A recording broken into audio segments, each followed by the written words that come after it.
En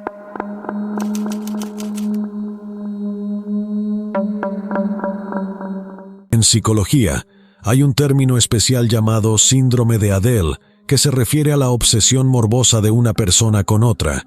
Su nombre es en honor a la hija menor de la famosa escritora francesa Adele Hugo. Era una chica muy atractiva y una pianista talentosa, pero el amor no correspondido afectó notablemente su estado mental. Como resultado, la belleza simplemente envenenó su vida y la de su amante, quien durante años la persiguió haciéndose pasar por su esposo, y luego arruinaron su carrera y su vida personal. Desafortunadamente, 43 de los 84 años que Adele pasó entre los muros de un hospital psiquiátrico, vale la pena señalar que la condición en la que una persona está demasiado interesada o incluso obsesionada con otra, tanto es así que pierde la capacidad de controlar sus emociones, un fenómeno bastante común en la mayoría de los casos. Un psicólogo experimentado puede ayudar. A veces se requiere hospitalización y una terapia más exhaustiva, pero a veces dicha obsesión raya en la locura, empujando a una persona a acciones desesperadas, impredecibles y extremadamente crueles. El caso de Emma Ljungsteg en 2008 sacudió a toda Europa y se convirtió en una de las más brutales en la historia de la ciencia forense sueca. El perpetrador pudo ser declarado loco debido a la falta de pruebas concluyentes, y el caso incluso se quiso cerrar, pero se mostró su verdadero rostro en la sala del tribunal. Emma Ljungsteg era nativa de Estocolmo, donde nació el 16 de febrero de 1985 y pasó casi toda su infancia y adolescencia. Se crió en una familia sencilla donde era la menor de 2 hijas y creció con su hermana mayor Katina. A la edad de 19 años, la niña se casó con un joven llamado Nicholas, con quien comenzó a salir cuando aún estaba en la escuela. El elegido no era mucho mayor que la niña, y en el momento del matrimonio la novia Emma ya estaba esperando un hijo. Primero fue madre y dio a luz a un hijo que se llamó Max, y 1 año y medio después dio a luz a un segundo hijo, una hija llamada Saga. Pero a pesar de la aparición de 2 herederos comunes, la pareja todavía estaba demasiado joven y no estaban preparados para la vida familiar y las dificultades de la vida cotidiana. Se peleaban constantemente por nimiedades, no podían encontrar un lenguaje común y poco después del nacimiento de su hija decidieron que debían separarse, pero luego se resolvió la cuestión de la custodia de los niños. Algo muy duro y doloroso. Nicholas buscó no solo ayudar económicamente a los niños, sino también participar directamente en sus vidas y su educación. Emma no estaba en contra, pero pronto tuvo una nueva relación romántica y se mudó a un pequeño pueblo llamado Aruga, ubicado a unos 150 km de Estocolmo, con su nuevo amante, y se llevó a los niños con ella. El ex marido estaba en contra porque quería poder ver a su hija y a su hijo todos los días. Los excónyuges se reunieron repetidamente en los tribunales para resolver el asunto, y Nicholas incluso amenazó a Emma e inmediatamente denunció a la policía que los problemas no se podían resolver pacíficamente de ninguna manera, y cada uno de los padres comenzó a buscar la custodia exclusiva. Emma conoció a un chico llamado Torny Hellberg a través de Internet. Rápidamente encontró un lenguaje común. Se acercaron y comenzaron una relación romántica entre ellos. Al joven no le confundió el hecho de que la joven de 23 años ya tenía 2 herederos de un matrimonio anterior, porque él soñaba desde hacía tiempo con una familia y estaba dispuesto a aceptarlos como sus propios hijos. La pareja de recién casados primero vivía en una pequeña casa la cual fue heredada por Tori por herencia, pero cuando los amantes decidieron casarse se mudaron a una casa más grande donde podían vivir cómodamente y cada uno de los niños tendría su propia y acogedora habitación. El hombre en ese momento tenía un buen trabajo con un salario decente. Emma se dedicaba a criar niños pequeños, así como a crear un hogar, pero como diseñadora de formación iba a trabajar en el futuro en la especialidad. La pareja planeaba celebrar una boda en el verano de 2008, pero estos aviones no estaban destinados a cumplir la brutal masacre. El 17 de marzo de 2008, era un lunes cualquiera, Torny fue a trabajar temprano en la mañana, y Emma se quedó en casa con Max, de 3 años, y Saga, de 1 año y medio. Por la noche, la mujer estaba preparando la cena esperando que regresara su prometido, y al mismo tiempo estaba charlando en línea con su hermana discutiendo un regalo para el próximo aniversario de bodas de sus padres. Alrededor de las 6:30 de la tarde, Emma recibió una llamada de Torney advirtiéndole que él llegaría tarde del trabajo. Dijo que podían empezar a cenar sin él, y después de la breve conversación telefónica, Emma continuó con sus tareas domésticas, alimentó a los niños y luego se sentó frente a la computadora nuevamente y continuó enviando mensajes de texto con su hermana a las 7:07 de la tarde. Su comunicación fue interrumpida abruptamente, literalmente a media palabra. Su hermana Katarina pensó que era muy extraño porque vio que su hermana le estaba escribiendo un mensaje, pero por alguna razón nunca lo envió. 5 minutos después, Katarina preocupada llamó a Emma, pero ella no contestó. Marcó el número de su prometido para saber qué había pasado. El joven estaba camino a casa desde el trabajo y se acercaba a la casa, por lo que le aseguró a Katarina que todo estaba bien, que Emma probablemente estaba distraída con los niños y que la llamaría en cuanto llegara, tan pronto como pudo. Cuando el hombre llegó al umbral, se sorprendió al descubrir que la puerta principal estaba abierta. Cuando entró, inmediatamente notó el desorden pensando que los niños habían hecho un desastre mientras jugaban, pero luego vio manchas marrones en el piso dándose cuenta con horror que era sangre. Así entonces llamó a Emma y los nombres de los niños en voz alta varias veces, pero nadie respondió. En el pasillo, en el piso, el hombre vio un objeto extraño y pensó al principio que era una muñeca porque la figura estaba acostada en una postura completamente antinatural. A medida que se acercaba, sin embargo, se dio cuenta de que era Saga en un charco de su propia sangre. Su cabeza y su rostro estaban desfigurados hasta quedar irreconocibles y se convirtieron en un desastre sangriento. Un poco más lejos yacía su hermano en un estado igualmente horrible, con una fractura en el cráneo. Su madre también estaba tirada en el suelo cubierto de sangre y en una postura antinatural. Su rostro estaba muy destrozado y desfigurado. Parecía que todos ya no mostraban signos de vida. Sorprendido, el hombre sacó su teléfono celular con manos temblorosas y marcó el número de emergencia informando lo que había sucedido. En ese momento Emma se estremeció y dejó escapar un fuerte y largo gemido. Los oficiales de policía y los paramédicos inmediatamente llegaron al lugar y encontraron un pulso débil en las 3 víctimas y rápidamente comenzaron la reanimación. La imagen era horrible. Nadie entendía qué tipo de bestia pudo hacerle esto a una mujer joven y a sus hijos, pero salvar sus vidas era la prioridad, por lo que, en primer lugar, todos los esfuerzos se dirigieron a llevar a las víctimas del ataque al hospital más cercano para recibir ayuda, luchar por sus vidas y comenzar la investigación desde el lugar. Desde el principio, los paramédicos que llegaron expresaron dudas sobre si las víctimas podrían ser llevadas con vida al hospital. Sin embargo, los 3 todavía estaban vivos cuando llegaron al centro médico. A todos se les diagnosticó lesiones abiertas en la cabeza con daño cerebral severo y una gran pérdida de sangre. Sin pronóstico dado por los médicos, solo hicieron lo mejor que pudieron. Max y Saga estaban en condición crítica. Incluso si hubieran logrado salvar sus vidas, era poco probable que alguna vez hubieran podido siquiera respirar por sí solos. Se evaluó la condición de su madre como muy grave pero estable. La joven fue puesta en coma inducido médicamente y conectada a máquinas de soporte vital con la esperanza de que su cuerpo pudiera soportarlo. Mientras los médicos luchaban por las vidas de las víctimas, los expertos forenses estaban trabajando en el lugar tratando de encontrar pistas y reconstruir la imagen del crimen. Dentro de la casa yacía el caos. Estaban las pertenencias esparcidas, sangre en el piso y las paredes. Desafortunadamente, los médicos dejaron mucho desorden y movieron ciertos artículos para permitir el acceso a las víctimas. El piso donde yacían Emma, Max y Saga estaba literalmente pisoteado, y ahora los médicos tenían que descubrir qué huellas les pertenecían y si alguna pista sobre el perpetrador estaba allí.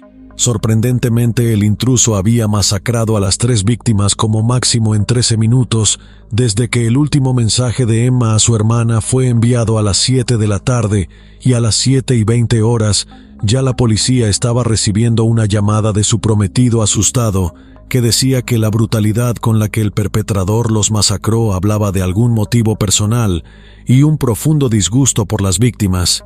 El arma del crimen era un objeto contundente y pesado, presumiblemente un martillo que el misterioso criminal usó para golpear a sus víctimas con ferocidad. Sin embargo, No se pudo encontrar nada por el estilo en la escena, de lo cual la conclusión natural fue que el perpetrador se la llevó. El primer sospechoso desde el principio era Helberg.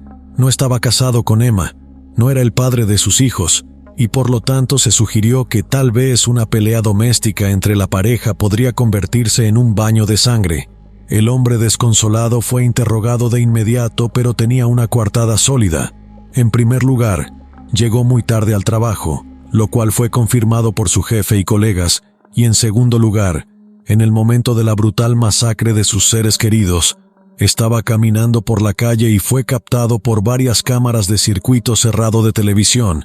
Sin embargo, Thorney decidió tomar una declaración detallada, ya que podría haber visto u oído algo importante que podría ayudar en la investigación del crimen.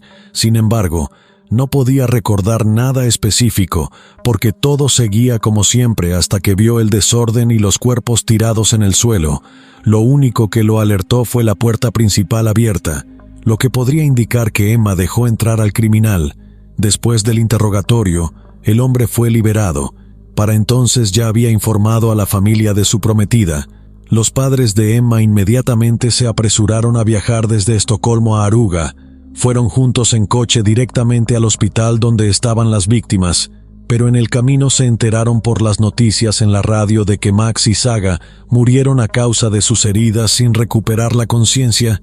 El nuevo sospechoso era el exmarido de Emma y padre de los niños, Nicholas. La pareja se había divorciado desde hacía más de un año y no lograron separarse pacíficamente. Se peleaban constantemente por la custodia de los niños y el hombre incluso amenazó a la exesposa, lo cual ella denunció a la policía. Parecía que todo encajaba. Después de la ruptura, la joven tomó a los niños y se los llevó a otra ciudad con su nuevo novio y su padre. Al no haber obtenido la custodia a través del tribunal por motivos de hostilidad hacia Emma, decidió dar un paso desesperado y, en un ataque de ira, crucificó a sus hijos. Nicholas fue inmediatamente localizado y detenido, pero el hombre parecía aplastado por la noticia de las muertes de Max y Saga, sollozando y preguntando constantemente si hubo algún error cuando lo acusaron de lo sucedido. Al principio se quedó atónito, y luego comenzó a gritar que nunca lastimaría a sus hijos a quienes adoraba. Cuando le preguntaron dónde estaba en el momento de la muerte, respondió que estaba en otra ciudad donde se fue por un día por asuntos de negocios. Sonaba extraño, pero pronto se confirmó su coartada. El hombre estaba efectivamente a 120 millas de la escena del crimen cuando alguien estaba masacrando a su exesposa e hijos. En busca de pistas y temiendo por la vida del único superviviente, los investigadores forenses permanecieron activos en el lugar tratando de encontrar pistas, pruebas o rastros del atacante, pero el autor obviamente llevaba guantes y no dejó huellas dactilares ni rastros de zapatos. Todo fue mucho más difícil porque la casa fue visitada por una docena de médicos que prestaron asistencia y sacaron a las víctimas. Ahora era necesario recoger todas las huellas allí y averiguar cuáles de ellas no pertenecían a los médicos o a las propias víctimas. Los agentes del orden temían que el criminal, al enterarse de que Emma había sobrevivido, podría colarse en el hospital y terminar lo que él había comenzado. Después de todo, ella era una testigo crucial, y en caso de que recobrara el sentido y pudiera testificar, ciertamente lo delataría, por lo que se colocó un guardia las 24 horas afuera de la habitación de la mujer. Al mismo tiempo se entrevistaba a los vecinos en busca de posibles testigos. Una mujer recordó que alrededor de las 5 de la tarde un extraño vestido de negro caminaba por la casa de Emma, y le pareció extraño, pero no pudo ver el rostro del hombre, porque estaba oculto por una capucha. Sin embargo, el vecino sugirió que podría ser una mujer, porque la figura era baja y frágil. La misma figura vestida de negro y con una capucha en la cabeza también se metió en el lente de la cámara de vigilancia de la calle ubicada en la tienda. A un par de minutos a pie de la escena del crimen, a las autoridades también les pareció que la mujer en el video era una niña baja y de aspecto frágil. Pero ¿quién era ella y por qué desearía hacer daño a Emma y sus hijos? La grabación fue mostrada a Thorney para saber su opinión sobre quién podría ser el extraño, y si tenía alguna suposición al respecto. Ya desde los primeros fotogramas el hombre comenzó a cambiar. Su rostro se puso pálido y luego dijo que podría ser su exnovia Christina Schurer, de 31 años, aunque no podía asegurarlo con certeza. Christina Schurer nació en Hannover, Alemania en 1977. Cuando ella aún era una niña, su padre abandonó a la familia y prácticamente dejó de comunicarse con su hija, lo que afectó negativamente su estado mental y comportamiento. La niña creció obstinada y decidida, pero tenía un carácter complejo. Cuando era adolescente fue a los Estados Unidos en un programa de intercambio y vivió en Nueva York durante varios años. La niña recibió una buena educación en el campo de la historia y la arqueología. Viajó mucho en toda Europa y participó en excavaciones y expediciones. En el verano de 2006 viajó a Grecia, donde consiguió un trabajo como guía turística en uno de los hoteles populares. En julio se fue de vacaciones y Torney, de 26 años, inmediatamente atrajo a Christina. A él también le gustó, pues la chica era inteligente, interesante y educada. Fue con quien tuvo una aventura desde los primeros días de su relación. Schurer en ese momento tenía 29 años, pero una pequeña diferencia de edad no avergonzó a la pareja.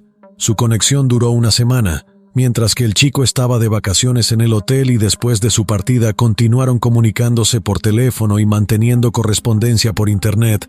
Unos meses más tarde, Christina llegó a Hellberg en Suecia y literalmente pidió quedarse en su casa. Incluso entonces ese comportamiento parecía demasiado intrusivo e incluso sin tacto. Cuando Christina le ofreció un viaje de fin de semana a las montañas, él se negó y esperaba sinceramente que esta fuera la última vez que se encontrarían, pero la chica continuó llamando, escribiendo e insistiendo en una nueva reunión. En enero de 2007, durante una conversación telefónica, Torney le dijo a Christina que todo había terminado entre ellos y que no debían volver a verse, pero Christina fingió no escucharlo y continuó llamando para ir a visitarlo y para que se fuera de vacaciones con ella. En la primavera de 2007, Christina vino nuevamente a Suecia y comenzó a acechar literalmente a su exnovio. Ella lo persuadió para que reanudara su relación, aunque él admitió honestamente que ya estaba saliendo con otra mujer. Entonces Christina dijo que durante la visita anterior olvidó algunas cosas en su casa y necesitaba llevárselas. Torney estuvo de acuerdo, pero tan pronto como cruzó el umbral, la ex amante intentó seducirlo y, al recibir una firme negativa, dijo que se arrepentiría. 3 meses después, Christina regresó nuevamente y comenzó a disculparse por su comportamiento, nuevamente persuadiendo al chico para que se reunieran, pero él la rechazó y por la noche llamó diciendo que se había tragado pastillas porque no quería vivir sin él. Hellberg la llamó a una ambulancia y también llamó a su familia para contarles sobre las locuras de Christina y aconsejarles que consultaran a un psiquiatra. Después de que recibiera la atención necesaria en el hospital, su madre se la llevó y la internó en un hospital psiquiátrico, donde pasó más de un mes. Sin embargo, el tratamiento no dio muchos resultados y la mujer permaneció literalmente obsesionada con su ex amante, pensando constantemente en cómo recuperarlo e inventando nuevas razones para reuniones. En octubre de 2007, Christina decidió mudarse a Suecia y se instaló en las afueras de Estocolmo, donde alquiló un apartamento con otra chica. Comenzó a perseguir a su exnovio nuevamente y cuando lo vio, le dijo que había dado a luz a un hijo suyo, pero que había dado al niño a una familia adoptiva. El hombre se sorprendió por esta noticia, pero lo que más le interesó fue cuándo había sucedido, pues la última vez que habían tenido intimidad fue hace más de un año, y después de eso se habían visto 3 veces más en diferentes momentos, pero Christine no había mostrado signos de embarazo. Ella misma respondió evasivamente y cada vez agregó algunos detalles nuevos. En enero de 2008, después de una docena de intentos fallidos de reunirse con Torney, Christina le escribió un mensaje en el que le decía que a su hijo le habían diagnosticado cierta enfermedad hereditaria y que ahora deberían ir juntos a Alemania a verlo. También agregó que el padre adoptivo del niño se comunicaría con él y le daría los detalles. En ese momento, él y Emma estaban en el proceso de mudarse a un nuevo hogar y la novia estaba al tanto de toda la historia. Creía que la exnovia de Torney simplemente estaba tratando de atraerlo a Alemania y que nunca había existido un hijo. Cuando Torney recibió una llamada de un hombre que se presentó como el padre adoptivo de su hijo, Torney, siguiendo el consejo de Emma, comenzó a hacer preguntas sobre cuándo nació el niño, en qué hospital sucedió, Y así sucesivamente. El interlocutor estaba claramente molesto, evitó responder de todas las maneras posibles y después de todo, colgó el teléfono, por lo que Helberg finalmente llegó a la conclusión de que el hijo nunca existió. Christine inventó toda la historia y le pidió a alguien de sus conocidos que siguiera con la mentira. Después de enterarse de una historia tan complicada, los detectives rápidamente descubrieron dónde vivía la nueva sospechosa y se dirigieron a la dirección. La puerta fue abierta por su compañera de cuarto, quien les dijo que Cristina había sacado apresuradamente sus cosas el día anterior y dijo que iba a regresar a Alemania. Un chequeo mostró que la mujer efectivamente había abandonado el país, por lo que ahora la policía sueca tuvo que buscar ayuda de la policía alemana para arrestarla. El 20 de marzo se emitió una orden de arresto, y cuando arrestaron a la sospechosa, ella afirmó que había habido un error y que no tenía nada que ver con la masacre, pero después de que la llevaron a Suecia el 29 de marzo, inmediatamente solicitó una reunión con Torney, misma que fue negada. Estaba completamente tranquila, pero periódicamente pedía reunirse o llamar a su exnovio nuevamente. El apartamento alquilado de Cristina fue registrado minuciosamente, y su teléfono y su computadora portátil fueron confiscados para su inspección. Toda su ropa fue revisada minuciosamente, pero no se encontraron rastros de sangre. Para entonces, los investigadores habían descubierto cuál de las huellas de zapatos ensangrentados en la escena no pertenecía a los médicos ni a los miembros de la familia, por lo que se determinó que era de un calzado atlético, y por el patrón de la banda de rodadura, incluso descubrieron la marca y la apariencia. El tamaño coincidía con el usado por la sospechosa, pero ella misma afirmó que nunca tuvo ese modelo de zapatillas de deporte. Sin embargo, esta afirmación fue rápidamente refutada ya que los zapatos fueron identificados por su compañera de cuarto.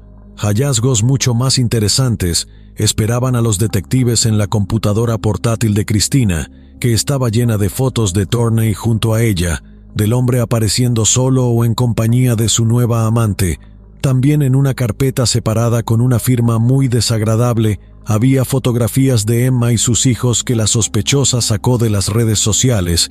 La mujer subtituló cada foto con el historial de búsqueda.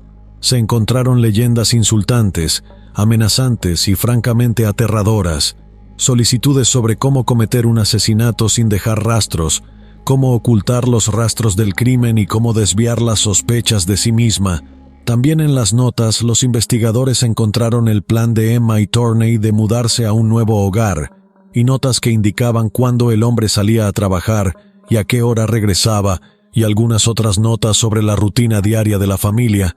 La condición de Emma se estabilizó, sus signos vitales comenzaron a mejorar gradualmente, y hacia finales de marzo los médicos decidieron traerla gradualmente del coma médicamente inducido. Al despertar, todavía no podía hablar debido al tubo de respiración, pero su mirada era significativa. Estaba claro que reconocía a los familiares presentes en la habitación, pero no entendía qué le había sucedido y cómo había llegado al hospital. Tan pronto como la víctima se volvió un poco más fuerte y pudo hablar con claridad, la policía accedió a hablar con ella, pero decidieron no contarle lo que había pasado con los niños. Luego resultó que Emma no tenía ningún recuerdo de los acontecimientos de ese fatídico día, y creyó que debía haber tenido un accidente automovilístico. Siguió preguntando por los niños y si estaban bien. Al principio le dieron respuestas evasivas, pero luego su familia y el equipo médico decidieron que no tenía sentido retener dicha información. Cuando a Emma le contaron lo que había sucedido y que sus bebés ya no estaban vivos, se puso histérica. Los médicos tuvieron que sedarla, después de lo cual se quedó dormida y, cuando despertó, no recordaba la conversación y volvió a preguntar por los niños. Esto continuó durante varias semanas y durante este tiempo, a la madre le dijeron varias veces sobre la muerte de su hija y su hijo, pero su cerebro aparentemente se negó a aceptar esta información cada vez, borrándola después de otro mes. Emma, acompañada por médicos, decidió ser llevada a la escena.